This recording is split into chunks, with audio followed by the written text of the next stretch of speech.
Hi, Alex here on behalf of Absolute Music to talk about that special moment in a bass player's life, the moment that they realised that Leo Fender just kept completing side quests long after he gave up the Fender name. In fact, he went on to create many new successful models, but none of them were more successful than the Stingray. The Stingray is to many the final evolved form of a Fender jazz or precision bass. It's the choice of professionals, jobbing musicians, people that need the most dynamic bass, the Swiss Army knife, the tool that can do anything. And whether you're new to this and you've come in via Joe Dart and Wolf Peck, or you remember in the late 1980s sat there under the covers late at night hoping your mum didn't hear you looking at pictures of Bass Magazine Weekly or something like that, the Stingray has a special place in many people's hearts, and it's a worthy kind of third place on that list of bass guitars that people know. And so vast is the choice that Musicman and Sterling themselves offer countless different varieties, different entry levels, different intermediate levels, professional levels. There's lots of ways that you might end up with a Stingray, and today we're going to look at 3 of those models. If you're watching on YouTube, then you'll find links in the description of this video for all of these bass guitars. Let's begin.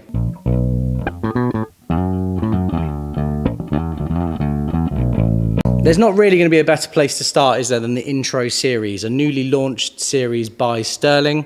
This is the lightest in the hands of the 3 basses we're going to look at today. It's available in 4 colours. It has a poplar body. The colours actually really pop as well. You've got that kind of classic surf green colour. You've got some really contemporary, very modern looking colours. And then you've just got the classic black for those that want to be in the background on stage. You have a maple neck with either a maple fingerboard or a purple heart fingerboard, which is, it's not purple, thankfully. It's a really nice ebony simulating wood that has, it's been kind of dyed a dark colour. You have a 38mm nut width on this, so a narrower nut width than a traditional Stingray, but a great launching point for someone with smaller hands or somebody that really would benefit from just having the strings ever so slightly closer together when they're playing. The limitations of this bass is actually my favourite thing about it. The ceramic humbucker is great, perfectly fine, and just the passive tone and volume controls, anybody can get a good sound out of this thing with minimal effort. You know, if you're like me, you'll probably go up on stage, turn the tone down to 0, the volume up full, and whatever amp you plug it into, it's going to sound like a bass guitar and it's going to feel great. Let's give the Intro series a play and see what you think.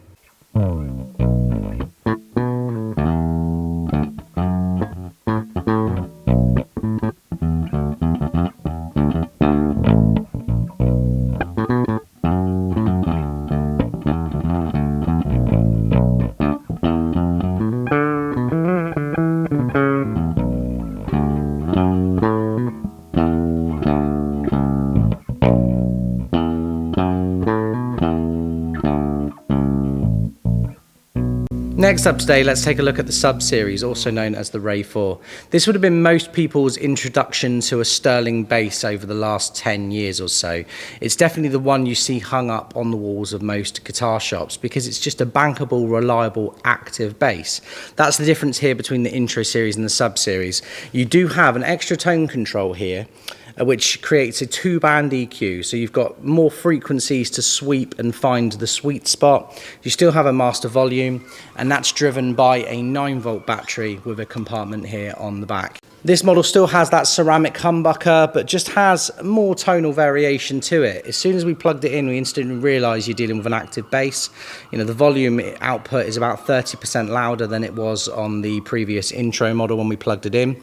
The fingerboard on this can either be maple or this very cool wood called Jatoba, which kind of looks like rosewood, but it lacks some of the depth visually of rosewood when you look at it up close, but definitely feels very similar, very familiar. There's nothing unusual about how this wood feels, although I personally had not heard of it before I started recording this video.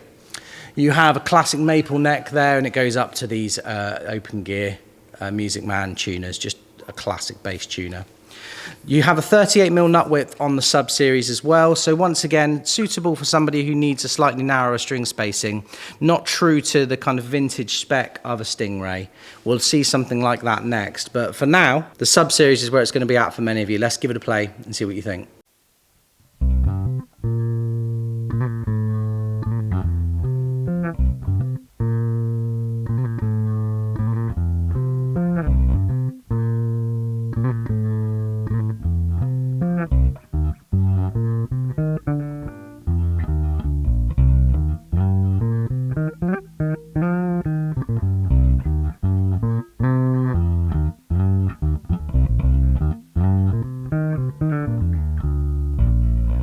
last bass we're going to look at today has quite the name. This is the Sterling Stingray Ray 34 Poplar bass in Neptune blue. I hope you were taking notes because I'm not saying it again.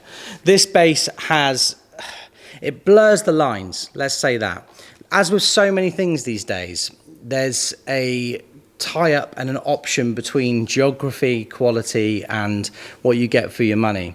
So if you want a US-made Musicman, something that has Musicman written on that headstock, it's not cheap. There's no cheap option. There's no cheap way in, and the introductory price you would pay for that is going to be considerably more than a high-spec bass made in the Far East. So these are still made in Indonesia, but this is the top model offered by that factory. So it's hard to know what's best. Many of you want something that's made with in the right place that probably retains some value long term. But if you're looking to get the best possible bass with the most features for the least money, then say no more. This is definitely going to be right up your street if you don't mind that it has Sterling written on the headstock instead of Musicman. This bass has a poplar burl top, which has been done in a lovely moody blue, Neptune blue colour.